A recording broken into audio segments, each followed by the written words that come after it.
পিনাকি যখন ওই ছাগলচর ডারবি নাসিরকে স্বরাষ্ট্রমন্ত্রী বানিয়ে দেয়, এগুলো তো আমরাও দেখি। প্রথম প্রথম কেউ ঢাকা গেলে ওরকম কিছু টাউট বাটপার বিভিন্ন মোড়ে মোড়ে দাঁড়িয়ে থাকে, সে আপনার কাছে বিল্ডিং যে কৌতুক আছে না যে কয়তলা গুনছস, মানে ওইরকম একটা অবস্থা। এরকম বাটপার পিনাকিরা থাকবে, কিন্তু আপনি তো গোড়ায় গন্ডগোল। এই যে ইউনুস যেটা করছে, বাংলাদেশের দীর্ঘমেয়াদী ক্ষতি করেছে, কিন্তু এই চুক্তিকেও বাতিল করতে পারবে না। আমাদের দেশের সর্বনাশ শেষ। আমি অত্যন্ত দুঃখের সাথে বলতে চাই, শেখ হাসিনা যদি মুখে না বলে ইউনুসকে সত্যিই চুবাইতেন, ওরে যদি জেলে এই যে নাহিদ টাহিদ এই ধরনের অসভ্য বর্বরগুলোকে পিটাইয়া পাছা লাল করে এদেরকে নেতা না বানাইয়া যদি ইউনুস চেয়ারে এটা কাজটা করতেন, আমি বিরোধিতা করলে আমার মতো বহু চুনোপুটি চিৎকার সারাদিন করলো, দেশের লাভ হইতো। এটা শেখ হাসিনা করা উচিত ছিল। ইউনুস যে ক্ষতি আমাদের করে দিয়ে গেছে, এটা আমরা পূরণ করতে পারবো না। এবং তারেক রহমান, আমি দৃঢ়ভাবে বিশ্বাস করি, আমার ধারণা ভুল হোক, বাংলাদেশের মানুষ ভালো থাকুক। আমি আজকে অনেক বেশি আনন্দিত ব্যক্তিগতভাবে বলছিলাম, এর কারণ একটাই, যে আমার দেশ গৃহযুদ্ধের মধ্যে পড়ে নাই, মানুষের রক্ত যায় না। আমি তো জামাত ইসলাম না, মানুষের রক্ত নিয়ে। যদি এখানে বিএনপি ইলেকশন ইঞ্জিনিয়ারিং এ পরাজিত হইতো, নিঃসন্দেহে মারামারি হইতো, আওয়ামী লীগ অংশগ্রহণ করতো। জামাত তো তারা অস্ত্র পাকিস্তান থেকে এনেই রেখেছে, আমরা জানি না তারা কি করেছে। তারা ওই দল 1971 ঠান্ডা মাথায় আমাদের মা বোনদেরকে হত্যা করেছে, আমাদের মুক্তিযোদ্ধাদের হত্যা করেছে, 30 লাখ, 1-2 জন না।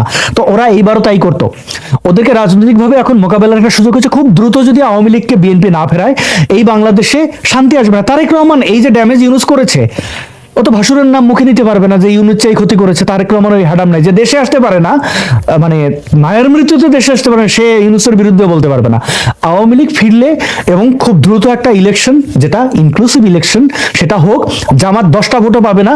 এবং আমার মনে হয় বিএনপি যা কিছু করেছে কাফারা দিয়ে, আওয়ামী লীগ এত দুধে দেওয়া তুলসী পাতা না।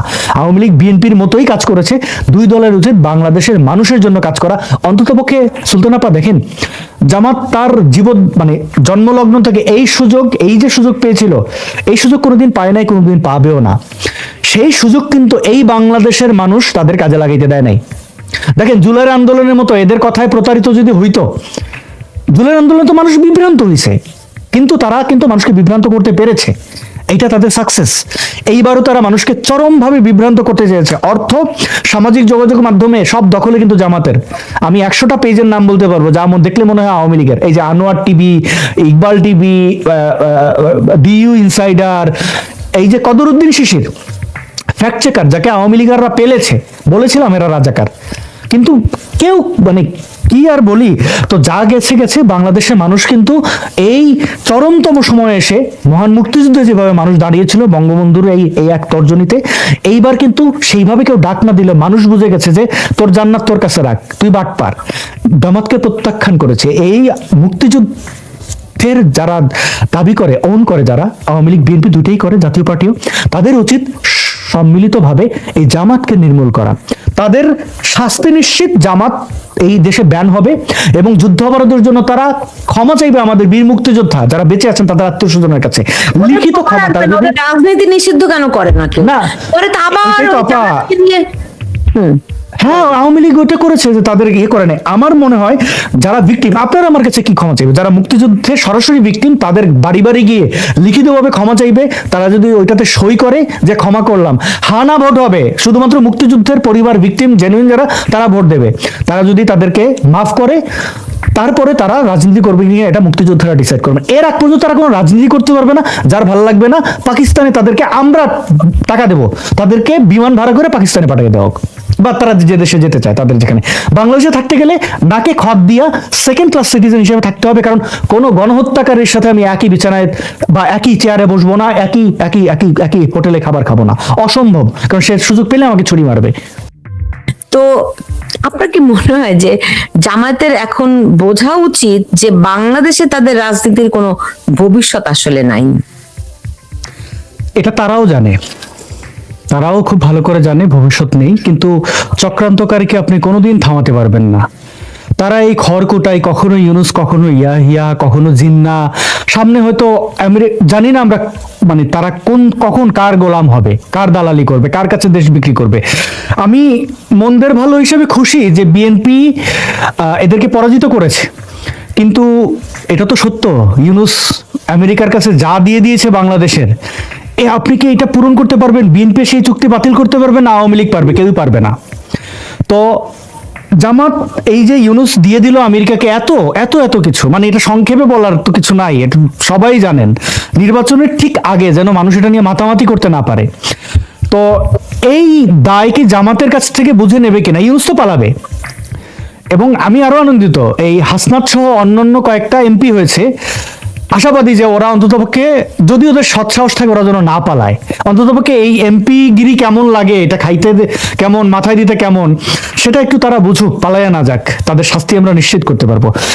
যেই আমি ধরেন এই যে আমেরিকার সঙ্গে যে চুক্তিটা ডক্টর ইউনুস করেছে, আপনি শুধুমাত্র ডক্টর ইউনুসকে এটার সঙ্গে দোষারোপ কেন করছেন? এটার পিছনে তো জামাতও আছে। আমার তো ধারণা তাদেরকে এই প্রলোভন দেখানো হয়েছে যে তোমরা এই চুক্তি আমি করলে পরে তোমরা ক্ষমতায় আসতে পারবা। ডক্টর ইউনুসকে সামনে রেখে এই এই এই জিনিসগুলি করা হয়েছে। পেছন থেকে জামায়াত হ্যাঁ দিয়েছে, মানে তারা সম্মতি জানিয়েছে, তাই না? তো শেষ মুহূর্তে তাদের এই সম্মতিতে কোথায় গিয়ে ঘাটতি হলো? আপা, আমি যে কারণে ওয়াকারের মতো একটা বেঈমানকে বসানোর জন্য আমি শেখ হাসিনার দায় দেই, চুপ্পুর মতো একটা অপদার্থকে প্রেসিডেন্ট বানানোর জন্য আমি চুপ্পুর জায়গায় হলে, আমি ক্ষুদ্র মানুষ, মানে প্রেসিডেন্ট তো দূরের কথা, আমার যদি একটা কেউ মেম্বার, এলাকার মেম্বার হয় না, মেম্বারের পদও যদি আমাকে দেয় যে ভাই তুমি প্লিজ, তুমি ছাড়া এটা হবে না, থাকো 2 দিনের জন্য, আমি যদি না পারি, আমি ওখান থেকে বলবো ভাই মাপ চাই, দোয়া চাই, আমি এই জিনিসে নাই। চুপ্পু প্রেসিডেন্ট, সে পদত্যাগ করলে কার ঘাড়ে কয়টা মাথা যে তারা রাখবে? সে ওইখানে থেকেই কাজটা করতেছে কেন? ইউনুস সে এই তো বিভিন্ন জায়গায় ঘুরতে যায়, যাই বললেই হয় ভাই আমি আর আসবো না বাংলাদেশে, তোমরা জালিয়াতি, আমার দিয়ে জামাত এটা করাইতেছে, হয়ে যায়। তো ও তো এটা করেছে, ও তো প্রধান, দায় তো ওরই হবে। পেছনে কে করলো? জামাত তো সারা জীবন এই বিএনপির মাথায় কাঁঠাল ভেঙে খেয়েছে। ইউনুস এত ভালো, আপনার কেন কেন মনে হইতেছে ইউনুস একদম দুধ দেওয়া শিশু, কিছু জানে না? শুনেছেন আপনি শেখ হাসিনার কথা বলছিলেন না, যে শেখ হাসিনা কেন তাকে পদ্মার পানিতে চুবাইলো না? হ্যাঁ, আমি শুনেছি শেখ হাসিনা এমনও বলছেন যে ইউনুস যে খারাপ তিনি জানতেন, তিনি বুঝতেন, কিন্তু এতটা খারাপ এটা তিনিও কল্পনা করতে পারেন নাই, এটা আমি শুনেছি। জি, ঠিকই শুনেছেন। এটা এটা তো আসলে এখন আমরা তো সাধারণ মানুষ, নাগরিক, উনি তো প্রধানমন্ত্রী ছিলেন, এবং শেখ হাসিনা কিন্তু যেন তেন প্রধানমন্ত্রী না। শেখ হাসিনার মতো চৌকস রাজনীতিবিদ, আমি মনে করি ওনার মতো যদি আমার পরিবারের সাথে হইতো, আমি তো রাজনীতি করতেই পারতাম না, আমার ওই সাহসী হইতো না, ওই এনার্জি পাইতাম না। হ্যাঁ, উনি এত সবকিছু হারিয়ে, ওই জায়গায় আমার মারাত্মক ওনার প্রতি রেসপেক্ট আছে। অনেকগুলো জায়গায় রাগ হয়, তারপরে এই জায়গায় গিয়ে আমি দাঁড়াই যে না, এই জায়গাটাতে তার তো, তিনি যে সাহস রেখেছেন, তার যে শক্ত চিত্ত, সেখানে দাঁড়িয়ে ওনার এই ব্যবস্থাটা ইউনুসের ব্যাপারে নেওয়া উচিত ছিল। একইভাবে এই গাদ্দার যেগুলো ওয়াকার, চুপ্পু টুপ্পু, ওবায়দুল কাদেরের মতো অসভ্য বর্বর পলক, যাদের এই উনি আসলে আমলার মধ্যে ডুবে গেছিলেন। শেখ হাসিনার উচিত ছিল যখন এই আমলার মধ্যে না ডুবে ক্ষমতাটা আসলে মানে বিএনপিকে একটা মানে মোটামুটি ফেয়ার ইলেকশন হলে বিএনপি জিততে পারতো না। এটা 2019-ও পারতো না, 24-ও না, পারতো না, তাদের ওই ক্ষমতা ছিল না। তাদেরকে রাখা উচিত ছিল। জামাতকে নিশ্চিহ্ন করছেন আপনি, বিএনপিকে নিশ্চিহ্ন, আপনি কে সব নিশ্চিহ্ন করে ফেলছেন? এটা কেমনে হয়? প্রকৃতি কখনো শূন্যস্থান পূরণ করে না। আপনি বিএনপিকে নিশ্চিহ্ন করেছেন, জামাত ঢুকেছে, জামাতকে কাগজে নিশ্চিহ্ন করেছেন, সার্জিসরা ঢুকেছে।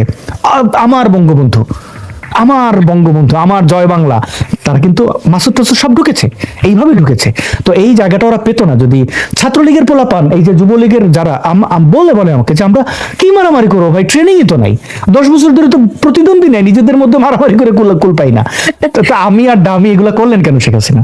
ভুল তো ছিল না, সেটাই। ওখান থেকে নিশ্চয়ই আওয়ামী লীগের একটা শিক্ষা হবে, বিএনপিও এই দফায় থেকে শিখবে, কারণ যেইভাবে করে বিএনপি কেও অপদস্থ করেছে, আশা করি তাদেরও একটা বড় ধরনের শিক্ষা হবে।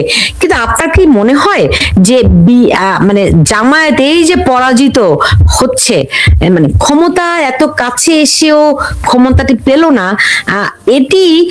এটি তারা কিভাবে নেবে? তারা কি দাঙ্গা হাঙ্গামা করবে নাকি? তারা বড় বড় মানুষ, বাংলাদেশের মানুষকে গালাগালি করবে, প্রচুর টাকা তো ঢেলেছে। এখন গালাগালিটা দুঃখের বিষয় হচ্ছে ঘরের ভেতরে বসে গালাগালিটা করবে। দুনিয়া সবাই গালাগালি করতেছে, তোরা বেঈমান, টাকা খেয়েছিস, বরদেশ নাই, ইসলামের তোদের আল্লাহ খোদার ভয় নাই, জান্নাতে এত সহজে টিকিট দিলাম, এত সস্তায় টিকিট কোনোদিন বিক্রি করি নাই, এখন করলাম, তোরা নিলি না। তো এগুলো তো তাদের অনেক কষ্ট, কিন্তু তাদের সামনে অনেক খারাপ আছে, এটা আমি নিশ্চিত। কিরকম? আমরা এটা দেখে যাব। তাদের তাদের সামনে তারা যা কিছু এই যে এই আপনি কি 1.5 বছর এই যা কিছু করেছে জামাত, আপনি কি মনে করেন আমরা একটা প্রবাদ আছে দেয়ালেরও কান আছে? হ্যাঁ, মানুষের কান, চোখ, নাক, ইন্দ্রিয়, কারো কারো ষষ্ঠ ইন্দ্রিয় জাগ্রত। এবং বিএনপির সাথে যা করেছে দেখেন, আপনি শুধু এক পাটোয়ারির কথা চিন্তা করেন, কত বড় বেয়াদব। মানে মির্জা আব্বাসরা দেখেন রাজনীতিতে শিষ্টাচার ছিল, পারস্পরিক শ্রদ্ধাবোধ ছিল। আপনি সুরঞ্জিত সেনগুপ্তের রাজনীতি দেখেন, যখন মানে মানুষ ওই সময় রাজনীতিবিদদের না পারলে চোর বানাতো, বিভিন্নভাবে কালিমা দিত, কিন্তু এইভাবে ছ্যাঁচড়ামি করে নাই। ওরা এই এনসিপির গুন্ডাগুলা এমন কিছু নাই যে তারা এই কয়টা দিনে করে নাই। তো ইট মারলে পাটকেল তো খেতেই হবে, এটার সুদে আসলে ওরা ফেরত হবে জামাত। কিন্তু আসাদুর, আমি তো দেখেছি যে যেই মব গুলো করেছে এগুলো বেশিরভাগই বিএনপির লোকেরা করেছে। এখন দেখেন বিএনপির লোকরা করবে না কেন? বিএনপি তো এইটাই, মানে আচ্ছা বিএনপি কোন কালে চাঁদাবাজি করেন আপনি বলেন তো? মবগিরি, মব তো এখন একটা ট্রেন্ড। এখন ওরা দেখলো যে ঠিক আছে ফ্রিতে, এটা হচ্ছে যে ইউনুস মানে ওই সুদে আর কি, মানে ফ্রিতে পাইতেছে। আচ্ছা আপনি বলেন তো ইউনুস এই 1.5 বছর দীর্ঘায়িত করলে করে সে কি সংস্কারটা করছে যে তার 1.5 বছর সে ক্ষমতা দখল করে 1 মাসের মধ্যে নির্বাচন দিতে পারতো না? শেখ হাসিনা সরকারের পতন পরবর্তী এই যে 1.5 বছরটা সে খাইলো, কি করছে সে বলেন? কি করেছে? এই যে আমেরিকা পদ্মা সেতু বানাইছে, করেছে, জামায়াতকে ক্ষমতায় দেওয়ার নীল নকশা করেছিল। শোনেন নারী বিদ্বেষে একটা কথা আছে, এই তো ভাতার দললি এত রাজ করলি, মানে তুই তো দিলি তো এত রাজ করলি কেন? আগে দিয়ে তুই চলে যেতি। তাহলে তো মানে এখন খোলা মাঠে আপা বাংলাদেশের মানুষ মানে বলে না যে মিম্বরে দাঁড়াইলেও ইমাম, মিম্বর থেকে বাইরেলেও আগে জুতা চুরি করে। মানে এখানে সুযোগ পাইলে অসৎ হয় না এমন মানুষ খুব কম আপা। তো এই যে চুরি বাটপারি ছিনতাই এগুলো করেছে, তো করেছে যারা বিএনপি জামাত যারা। এখন দেখেন আমার মনে হয় কি যা তো গেছে গেছে, জামাতের সাথে জামাত বিএনপিরও মাইর খাবে, আওয়ামী লীগের তো খাবে, এটা তো কোনো কথা নেই। আপনি কি বিলিভ করেন? আমি মনে করি না বাংলাদেশে এমন কোনো বিএনপি আছে যার মাথায় একটু বুদ্ধি আছে, ওই আল্লামা লীগের মতো আল্লামা বিএনপি ছাড়া আর কি, যে জামাতরে যদি আওয়ামী লীগ পিটাইতেছে বিএনপির একজন দেখতেছে, ওকে তারা ছাড়াইতে যাবে? ও পারলে ফাঁকে নিচে দুটো লাথি মেরে আসবে। আমি শুনছি জামাতের আসলে দুই দিক থেকে মার খাবে। খুব ভয় পাচ্ছে এখন, তারা বলছে যে বিএনপি তাদের উপর এখন অনেক অত্যাচার বাড়িয়ে দেবে। বিএনপির রাজনৈতিক ক্ষমতা নাই, আমি এটা মনে করি না। বিএনপির রাজনৈতিক ভাবে ওই রকম ওই দূরদর্শিতা নাই। দেখেন জনস্রোত কখনো থামানো যায় না। ইউনুস পেরেছিল, তার অনেকগুলো ব্যানার ছিল। ব্যানার কি? যে আওয়ামী লীগ ফিরে আসলে আমাদের আমাদের আমাদের জুলাই যোদ্ধাদেরকে মেরে ফেলবে। ওই পিয়ালরা তো পিনাকির মায়ের দর্শন করতে চাইছে, এগুলো দিয়ে তো আন্তর্জাতিকভাবে সিল দিয়ে দিয়েছে যে হ্যাঁ সত্য আওয়ামী লীগে এরকম অসভ্য লোক আছে, দর্শন করতে চায় একটা বৃদ্ধ মানুষকে, মানে এরকম লোক। কিন্তু ইউনুসের সামনে একটা ব্যানার ছিল, ইউনুসের কাছে পকেটে অনেক মানবাধিকার গুলো কেনা ছিল, তারা কিন্তু কোনো কথা বলে নাই। এই যে একের পর এক ঠান্ডা মাথায় খুন, এই যে মপ করে হত্যা, গোপালগঞ্জ গণহত্যা, আমি কয়টা বলবো আপা, রাত্রিশ হয়ে যাবে। এইগুলো ইউনুসের ব্যানারে এগুলো টিকে গেছে, বিএনপি এটা পারবে না। বিএনপি কোটা মানে ইলেক্টেড গভর্নমেন্ট, তারা একটা করলে 3টা দোষ তাদের উপর পড়বে। স্টেবল সরকার না, ইউনুসে কে কি বলবে? মানে এটা তো কোনো তত্ত্বাবধায়ককে কেউ দোষ দেয় ওইভাবে? ওরা তো চিন্তা করে যে তার তো স্কিল নাই, পলিটিক্যাল স্কিল নাই, সে তো আসলে রক্ষা করতে আসছে, এরকম আর কি ব্যাপারটা। ইউনুস বেঁচে গেছে, জামাত তখন যা কিছু করতে পেরেছে, বিএনপি করতে পেরেছে, এইবার পারবে না। দেখা যাক কোন দিকে যায়। অনেকে আবার এখন সহিংসতার আশঙ্কা করছে। আপনি জানেন যে অনেক অস্ত্র শস্ত্র আছে, জঙ্গিরা আছে অনেক। তো জামায়াতের এই পরাজয়ে তাদের কোনো প্রতিক্রিয়া হবে নাকি? তারা হাঙ্গামা বাঁধাবে নাকি? দেখেন আপনি যে পন্থী হন না কেন, আমাদের আসলেই ভাগ্যে যদি যারা বিশ্বাস করেন তাদের বলবো আমাদের সৌভাগ্য যে আমাদের চতুর্পাশে ভারত নামক একটা রাষ্ট্র আছে। এটা যদি চীন হতো, পাকিস্তানের কথা বাদই দিলাম, তাহলে পরে বুঝতেন প্রতিবেশী ডিস্টার্ব করলে কি হয়। ভারত আছে বলে ভারতের নিজস্ব নিরাপত্তার কারণে বাংলাদেশকে আনস্টেবল হতে দেবে না। এটা হচ্ছে যে সহজ কথা। বেঁচে গেছে না এই হিমালয়ের কারণে, যে কারণে হিমালয়ের জন্য আমাদের এই ওইখান থেকে পলিমাটি আসা, আমাদের এই সুজলা সুফলা বাংলা, এই সবুজ, এই জালের মতো ছিটিয়ে থাকা নদী, ওই হিমালয়ের জল থেকে, হিমালয়ের পানি থেকে, এটা যেমন আমাদের জন্য আশীর্বাদ, তেমনি ভারতের মতো একটা রাষ্ট্র আমাদের চতুর্দিকে আছে, এটা আমাদের জন্য একটা আশীর্বাদ। আমি চাইলেও মানে খারাপি করতে পারতেছি না আর কি। তো এই অস্ত্রগুলো যাই আসুক, তারেক রহমান আমি মোটামুটি নিশ্চিত ভারতের আশীর্বাদ নিয়ে বাংলাদেশে এসেছে। ভারত কিন্তু আমাদের কাছ থেকে অন্য কিছু চায় না, শুধু তাকে ডিস্টার্ব যেন না করে। মানে প্রতিবেশী যদি মাতাল থাকে তাকে চারপাশে বাড়ি জনাইয়ে বলে, ভাই লাগলে আমরা চান্দা দিয়ে তোরে মদ কিনে দেবো, তুই দিনের বেলা মদ খাইস, রাত্রে ঘুমটা ডিস্টার্ব করিস না। তো মানে ইন্ডিয়ার কাছে সেইটা আছে, তুই লাগলে আমার কাছ থেকে সিকিউরিটি নে, যা লাগে নে ভাই, অস্ত্র আনিস না, নিজেও মরিস না, আমারে মারিস না, এতটুকুই। ইন্ডিয়া যদি কিছু নিত, ইউনুস তাদের মূল ব্যবসায় ছিল ইন্ডিয়া ভারত বিদ্বেষ। দেখাই তো একটা চুক্তি কোনটা করেছে ভারত, ভারত নিয়ে গেছে আমাদের কাছ থেকে, আছে কি আমাদের নেবে? আমাদের যেটা আছে জনসংখ্যা এবং আমাদের এই যে শ্রমজীবী নারী, গার্মেন্টসের নারী, তাদের প্রতি আমার নতমস্তে আমার শ্রদ্ধা, যে তারা শরীরের রক্ত পানি করে ঘাম ঝরিয়ে শ্রম দিয়ে আমাদেরকে এই উন্নতিতে এনেছেন। এই কাপুরুষের দল জামাত ইসলাম যেটা করেছে তাদের ব্যাপারে, বিএনপি যেন এই কাজটা না করে, আমাদের নারী শক্তিকে যেন জাগ্রত করে। জি, আসাদ নূর, অনেক ধন্যবাদ জানাচ্ছি আপনাকে আমার সঙ্গে আজকে যুক্ত হওয়ার জন্য। আপনি ভালো থাকুন, অনেক কথা বললেন, নিশ্চয়ই প্রত্যেকটি কথাই অনেক গুরুত্বপূর্ণ। আপনি ভালো থাকুন আসাদ নূর, আপনার প্রতি অনেক অনেক ধন্যবাদ।